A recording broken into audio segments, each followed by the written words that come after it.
ಕಳೆದ ವರ್ಷ ಅಂದರೆ ಹಿಂದಿನ ವರ್ಷದ ಬರದ ಎಫೆಕ್ಟ್ ಈ ಬಾರಿ ಬೇಸಿಗೆಗೂ ಮುನ್ನ ಕಾವೇರಿ ನೀರಿಗೆ ಈಗ ಹೆಚ್ಚಿದೆ ಬೇಡಿಕೆ.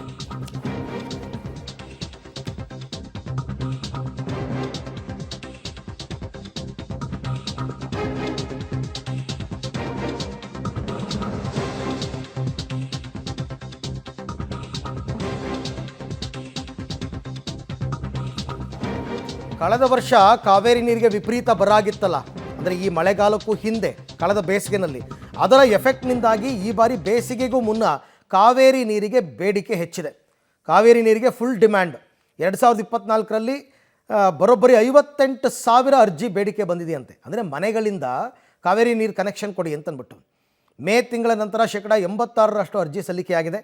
ಕಳೆದ ವರ್ಷ 38,000ಕ್ಕೂ ಹೆಚ್ಚು ಮನೆಗಳಿಗೆ ನೀರಿನ ಸಂಪರ್ಕವನ್ನು ಕಲ್ಪಿಸಿಕೊಡಲಾಗಿತ್ತು. ಮನೆ, ಅಪಾರ್ಟ್ಮೆಂಟು, ಮತ್ತೊಂದು ಮಗದೊಂದು.